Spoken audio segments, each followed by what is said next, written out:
Welcome to Building Birmingham Together, a show about Birmingham's business leaders' successes, failures, and lessons learned to encourage you to remember that dreaming is free, but the hustle is sold separately. I'm your host, Kim Lee, founder and CEO of Forge. Building Birmingham Together is brought to you today by Forge. Forge is Birmingham's first professional co-working space located in the heart of downtown Birmingham at the Pizitz Building. With private offices, open workspace, as well as meeting and event space, Forge is the place where small business owners, entrepreneurs, and remote workers come together, meet new people, and get work done. If you would like to find out more about Forge, you can visit workatforge.com and schedule a tour directly on our website. Today, we have a very special guest with us, Javacia Harris Bowser.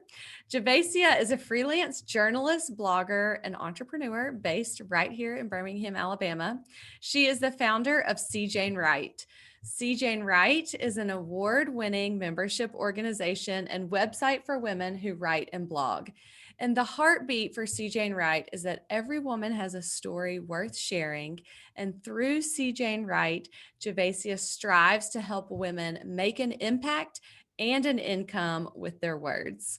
So I first met Javacia. I don't know if you remember this, but it was when I was just getting started with Forge.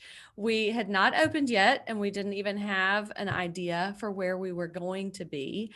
But at that point, I was trying to talk to as many people as I could who I thought would fit the profile for being a Forge member, whether or not they had any intention of working any differently. And so through my research of Birmingham entrepreneurs and freelancers, it didn't take long to find Javacia. And I reached out and she immediately responded yes. But what I did not realize in my research is that you were a full-time teacher, and that you in not much free time gave me a little bit of your free time.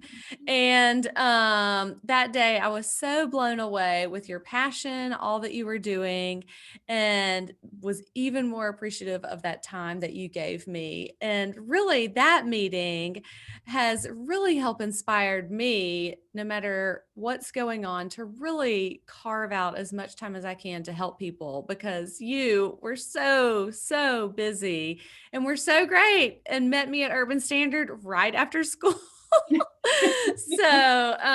But anybody who knows Javacia is not surprised by that. Your generous spirit and desire to help others is just contagious and evident to everybody who knows you. So I'm so glad to have you here today. Thank you. Thank you so much for having me. I'm excited to be here. And I feel like I remember that you had on like this either beautiful yellow dress or a yellow sweater. I just envision you that first time we met, just so cheery and in a bright yellow sweater. So I do like yellow, so. yeah. Well, thank you for being here today, Javacia. I'm excited to share your story on Building Birmingham Together. Well, I'm excited to be here. Thank you so much for asking me to stop by. Yeah, absolutely. Well, the first thing that I would love to do is if you could just tell us a little bit more, besides the brief introduction, of what C. Jane Wright is. Yes, so C. Jane Wright is so many things. You summed it up well. We are a website and a membership community, but we have a lot of moving parts. So yes, we have the website.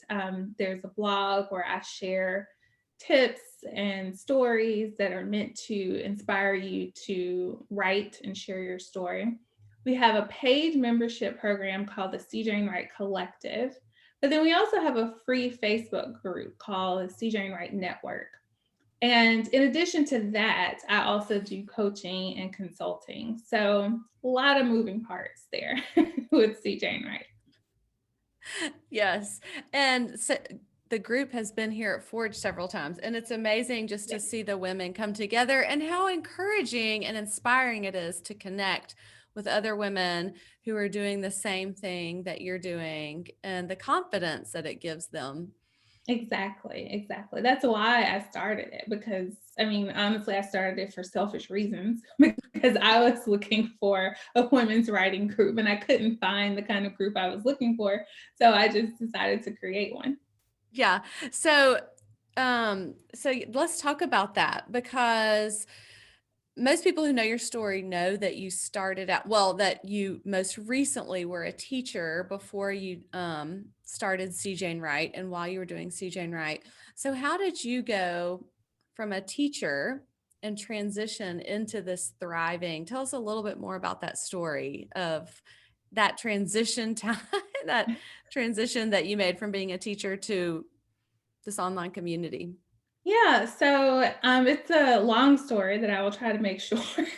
So the story, Everybody loves stories. the story I would say really begins in 2009, I would say. Mm-hmm. So before I was a teacher, I was a reporter for a newspaper in Louisville, Kentucky. And in 2009, I left that job to move back to Birmingham. I am from Birmingham originally. I moved back to Birmingham in 2009 to teach, but I knew I wanted to continue to write. But I also knew that juggling writing with teaching was going to be hard, because teaching is not a 9 to 5 kind of job. You bring your work home with you. And writing can be very difficult because it comes with so much rejection, right? So I knew that trying to do both was going to be very difficult. And I knew I was going to need a group of women cheering me on. So I started looking for a women's writing group, but I couldn't find the kind of group I was looking for. And I looked for 2 years. And then finally, 2 whole years. And what's funny is that as I was asking people about, hey, do you know of a women's writing group? Everyone kept saying, well, you should just start one. And I kept saying, no, not trying to do that. And so for 2 years, I said, nope, not trying to do that. And then finally in 2011, March of 2011, I finally started CJ and Wright.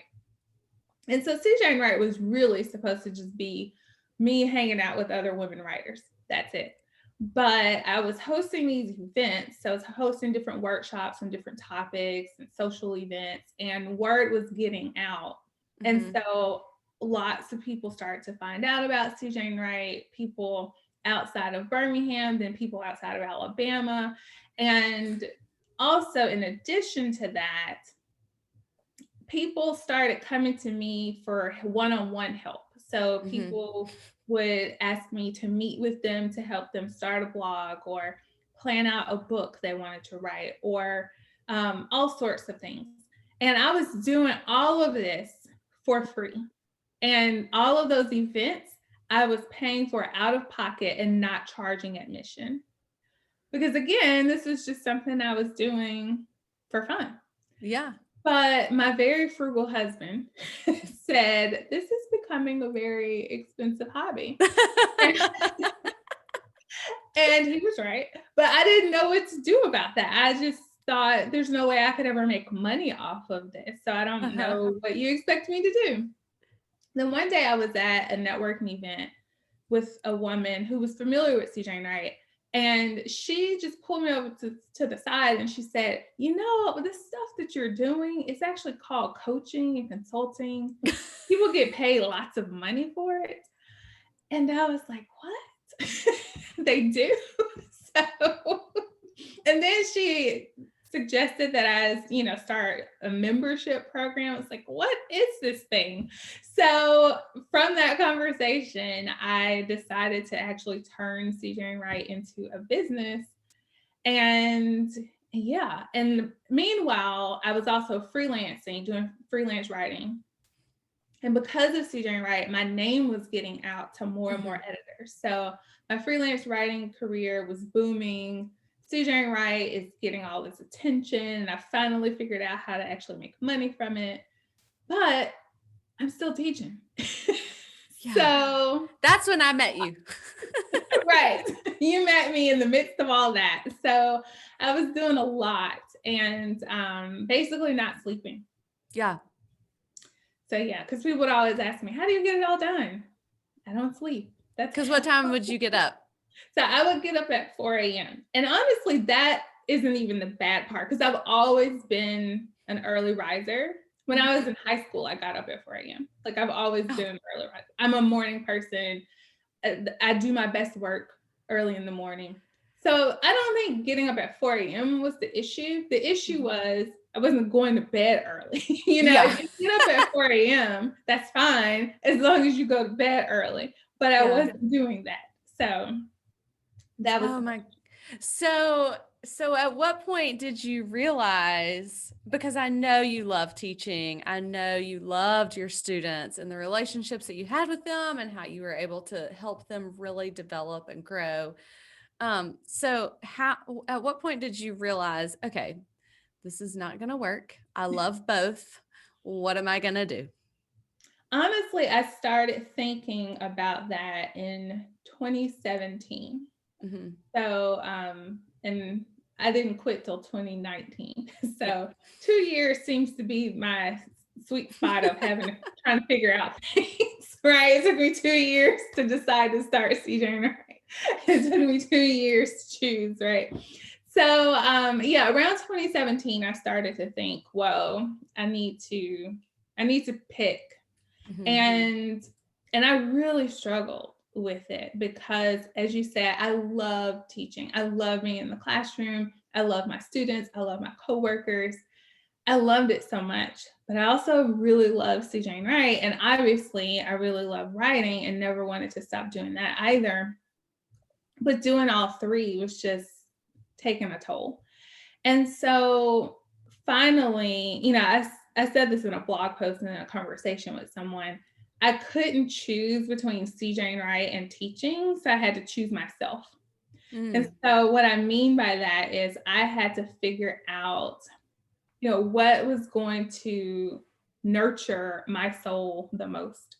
And as much as I love teaching, what I realized with CJ Wright is that CJ Wright was a way it encompassed all of my passions. Because through CJ Wright, I'm still teaching, just in a very different form, right? I'm not in a classroom talking to teenagers, but I'm on Zoom or on Instagram or on Facebook talking to women and helping them share their stories. And so I still get to teach, but I also still get to write and I still get to build this great community. So, but it was really hard. And obviously it took me 2 years to decide.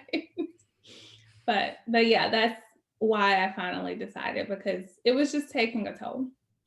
So if there's somebody listening or people who you talk to who are going through that same type of thing, they're having to choose between two things.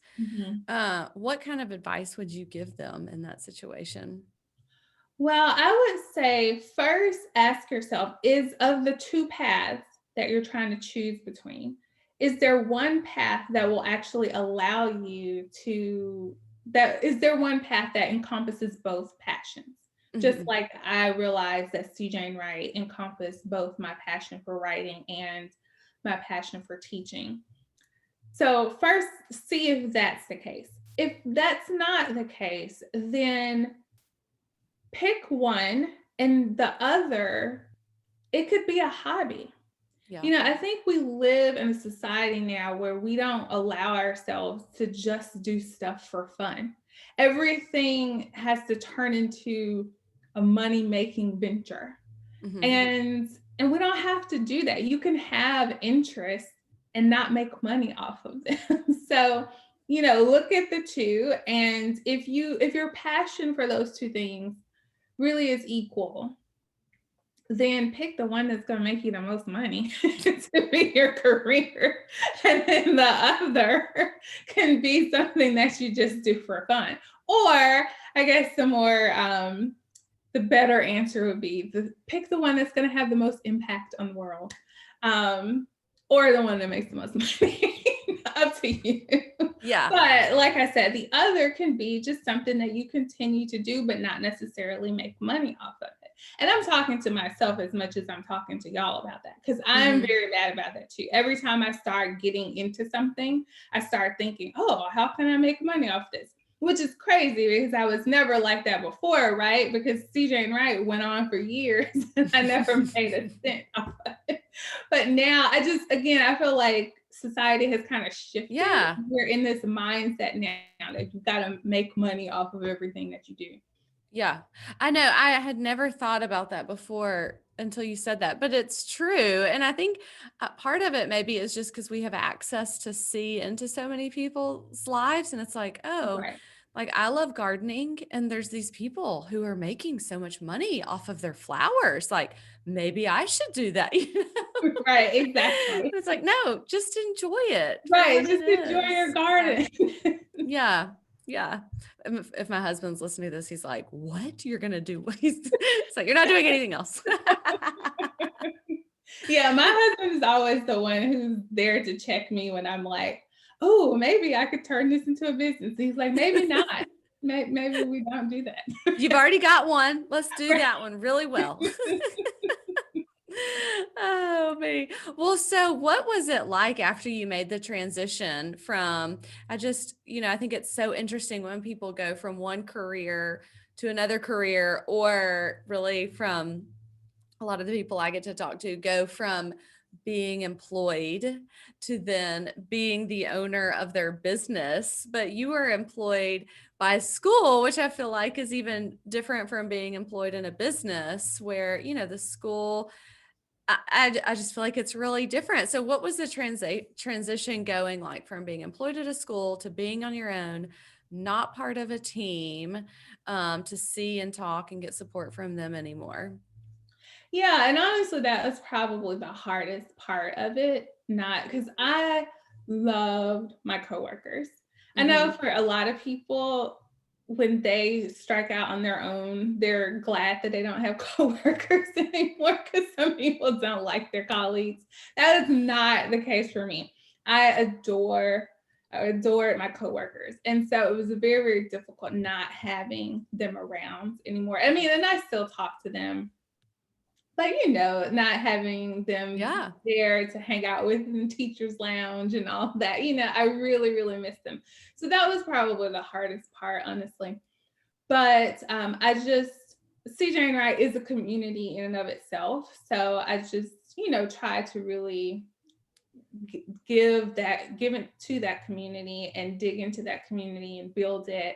And that helps to give me support, as well as obviously giving the women of CJ and Wright the support that they need. The other difficult thing, and this is what everybody faces, is you now no longer have a steady paycheck, right? Yeah. That is the biggest fear, obviously. And so before I quit, my husband and I sat down and, crunched the numbers and figured out exactly how much money I would need to bring in every month for us to not only be able to pay our bills, but we also wanted to be able to still maintain the lifestyle that we live. Right. I mean, we're not like balling out of control or anything, but if we wanted to,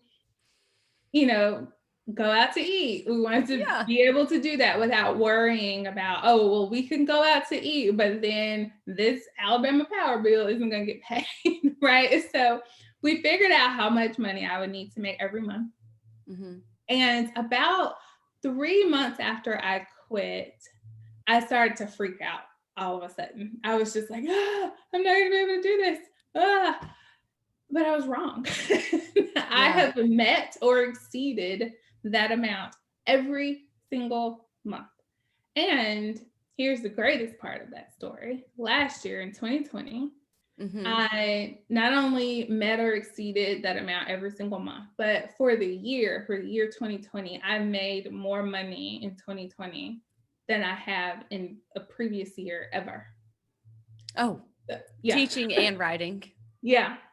Yeah. So, and I did that in 2020, right? That's right. A year when I should have been broke. And here's why I say I should have been broke in 2020. A lot of publications, they had to pull their freelancing budgets because of COVID. And on top of that, as you know, I was diagnosed with breast cancer last year. So I was going through chemo and radiation and surgery and all of this stuff. So I'm going through all of that. I don't have as many freelance jobs for a period of time because of COVID. And yet I made more money last year than I did the year before when I was teaching and doing CJ and Wright and doing freelancing. So I share that to say you can make it work, because I know there are people out there who have a big dream and they're trying to choose between those two paths, and it's not even a matter of, oh, which passion do I choose? It's, oh, I have this passion but I just don't think I can make the money. You can, even against all odds, you can still make the money. Well, so I have a question that Javacia and I did talk before this, and we did not talk about this question, but because I know you, I feel like I know that you have an opinion about this, because I know it's not just like, for you, it has not just been a passion, I'm going to go for it and I know the money will come.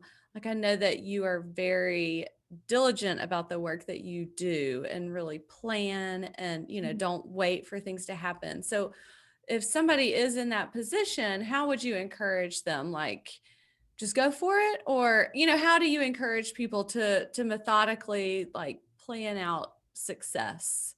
Yeah, I mean, you definitely need to be smart about it. I don't want, let me just make this clear. I don't want anyone quitting their job tomorrow because they're like, well, Javacia said that the money is going to come. So, I'm just going to quit.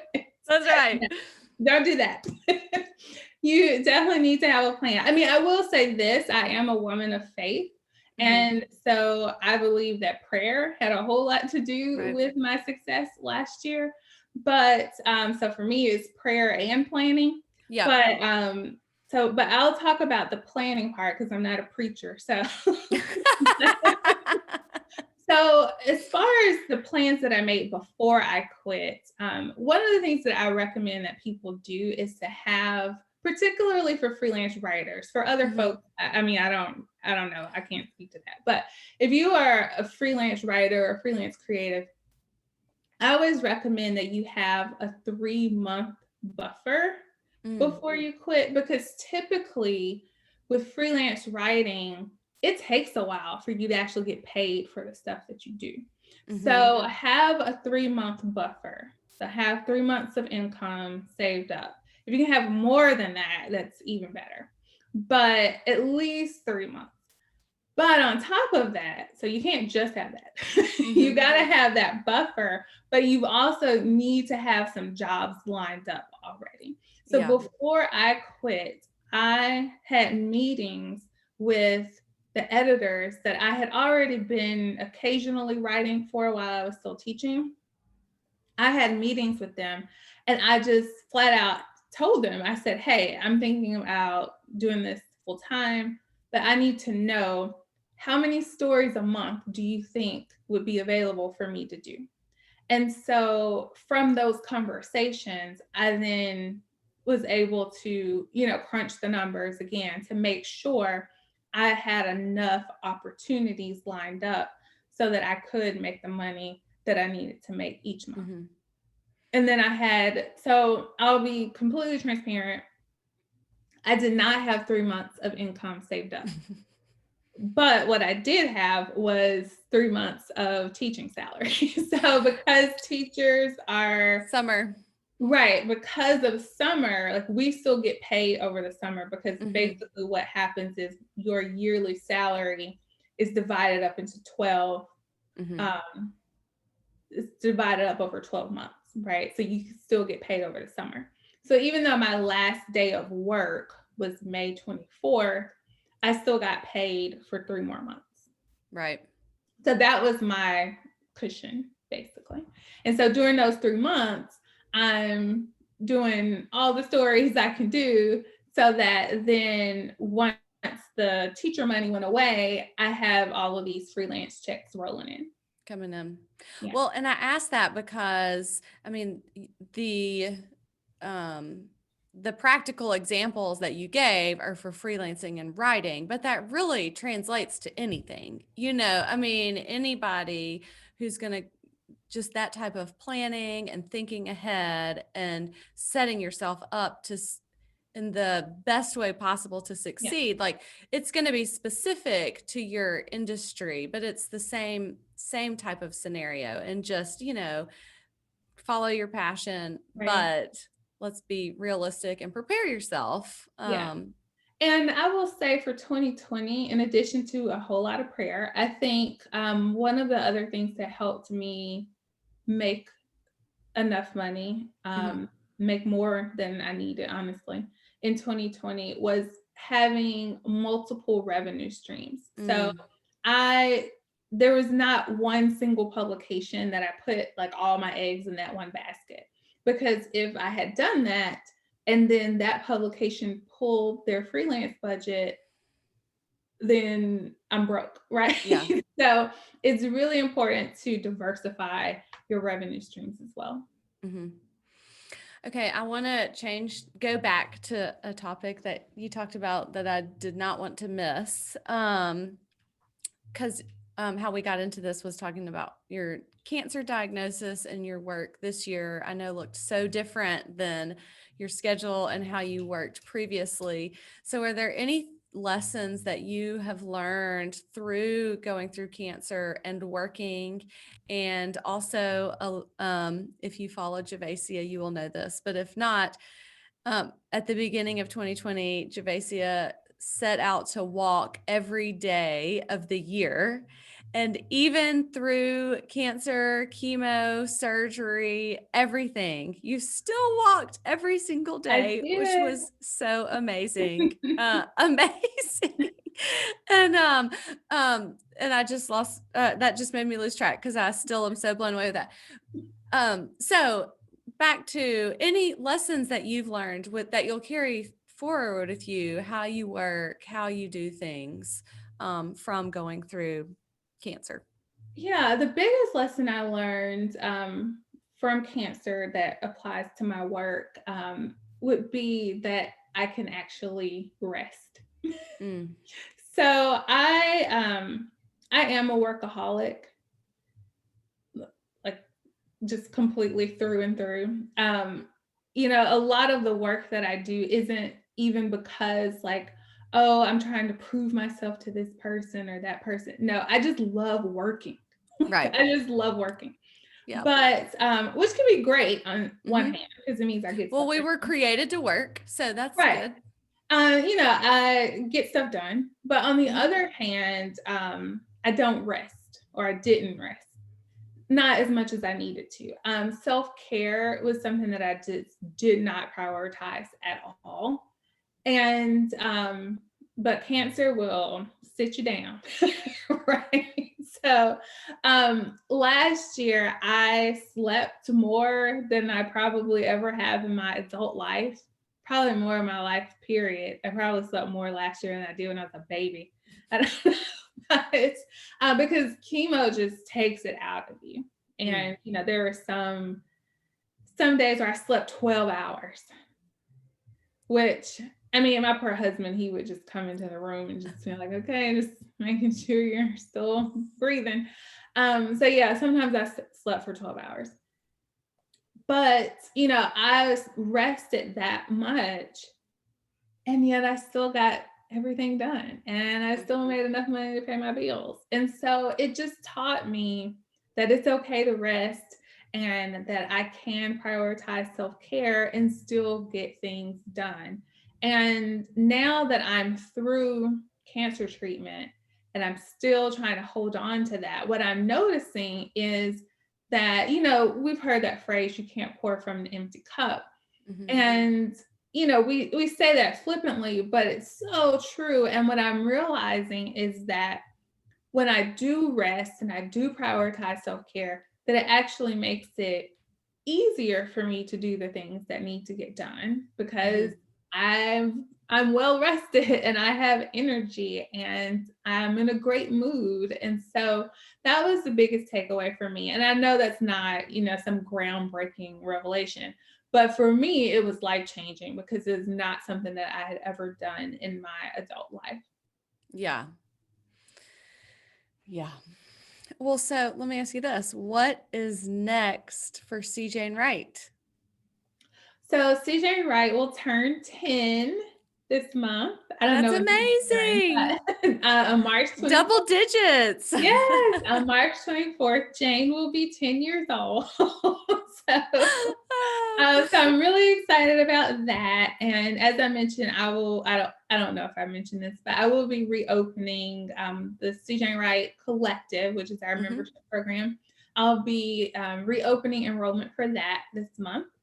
And so as we go into this new decade of CJ Wright, I want to take those lessons that I learned from cancer that I was just mentioning. I want to bring that into CJ Wright as well. So of course, within CJ Wright, I'm still very much going to focus on helping women accomplish their writing goals and their writing dreams. But I also want to show them and encourage them to not sacrifice their self-care while they're going after those goals and dreams.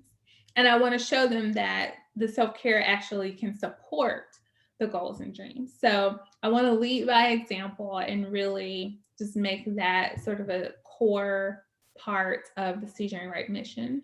Mm-hmm. So what would how will that practically look different from what y'all are doing now at CJ and Wright? So we do this a little bit already. Like you mentioned my walking, for example. Last year in June, I decided to do what I called a CJ Walk Challenge. And so I challenged anyone who wanted to walk every day in the month of June. And everyone who did, they got entered into a contest to win a free CJ Wright membership. And so that was really exciting. We're going to do it again this year. We're going to do it in April though, because everybody it's so hot in June. I was about to say, is it going to be a little bit sooner, earlier in the year? It's going to be in April this year. But anyway, so that's like one example of, because when you make that time to walk, you are prioritizing self-care, right? That because you're doing something that's going to benefit the wellness of your body. So that's one example of things that we'll do. And last year, we also had a workshop with a woman who wrote a book about self-care. And so I plan to do more things like that as well. And also, I will say this as well. Journaling is something that I've been talking a whole lot about lately, because journaling really helped me get through all of the emotions that come with going through cancer treatment. And so I want women to start seeing writing as a form of self-care as well. And so that's something that I'll be encouraging with a lot of journaling workshops and prompts and things of that nature. So you briefly mentioned it, but right now, the day that we're recording this, CJ and Wright membership is not opened. It's been closed for a while, but it is about to reopen. Is that correct? So it will reopen. Let me look at a calendar here. Again, I don't know when this is going to air, but she has it all. Javacia has it all planned out. Yes, it will reopen March 21st. March 21st. And so, just what does a membership look like? Like if you're a CJ Wright member, what can you expect? Yeah, so if you are a member, you get access to our resource library. So we have an online resource library that has information on writing, publishing, blogging, social media, public speaking, brand building, pretty much anything you can think of. And so you get that. But the thing that people like the most is just the community aspect of it. So we do a lot of things together. So we have weekly write-ins where we get on a Zoom call and we write together. And that sounds weird at first because you're on a Zoom call with people and no one's talking. But in fact, my husband calls it that weird thing you do on Thursdays. But people love it because for some of these women who are juggling demanding jobs and kids and all of this stuff, that's the only time they get to write in a week. And so that becomes their dedicated time to write. So we have that. We also have critique sessions so that you can get feedback on your work. We have group coaching sessions where we just hop on a Zoom call together and just talk about whatever you're struggling with, but also celebrate any wins that you're having. And I have some members only workshops that I do as well, where I bring in a guest to talk about different topics. Mm-hmm. So yeah, that's the main thing. There are all these other little things that I throw in along the way, but those are the main benefits. And if somebody wanted to become a member, is it on your website? What's the best Yes. way? So if you just go to cjwrightbham.com and you'll see become a member, just click that. Okay. And and then you will see all the info, and there's an application for you to go on and fill that out. And so once it reopens, I will email you and say, hey, it's open, come join us. That's right. Okay, so I have one final question for you. The title of the podcast is Building Birmingham Together. And we've talked about this, how, I love the concept that we're all working to grow our businesses, but at the same time, they're really impacting everybody in our community. And as we work together, can really make a huge impact on the city. So my question for you is what role do you see that CJ and Wright, I know you expand beyond just Birmingham, but what role do you see that CJ and Wright plays in building Birmingham together? Yeah, that's a great question. And, as you mentioned, CJ Wright now does have members outside of Birmingham. But the thing is, CJ Wright started in Birmingham, and I'm never going to lose sight of that. Mm-hmm. CJ Wright is always going to be a Birmingham baby, Yeah. And so I feel like CJ Wright helps to build Birmingham in two main ways. One is by creating connections. So the women who are a part of this community, they get connected and they become friends, and then they start collaborating, and then they start building things, right? Like there are two members who have created a podcast together. There are members who have collaborated and built businesses together. So by creating these connections through the community, the women of CJ and Wright will then collaborate and build more things for our city. But the other way that I feel CJ and Wright builds Birmingham is through stories, right? Because everything, we humans, we're the storytelling animal, as a writer once said. We live our lives caught in the storm of stories. Everything we do is centered on story, if you think about it. And CJ and Wright can help build Birmingham by elevating the stories of Birmingham, the voices of Birmingham. There's so many great things going on here in this city, and people need to know about it. And I think CJ and Wright helps elevate those stories by giving women a platform, but also giving them the tools they need to create their own platform as well. And so that, I feel like, is a huge part of the CJ and Wright mission, to just elevate the stories of the South as a whole, but particularly Birmingham. Well, that's great. Thank you for the work that you do. Just stories are powerful, and to help people, give them the courage and the confidence to share their stories is such a gift.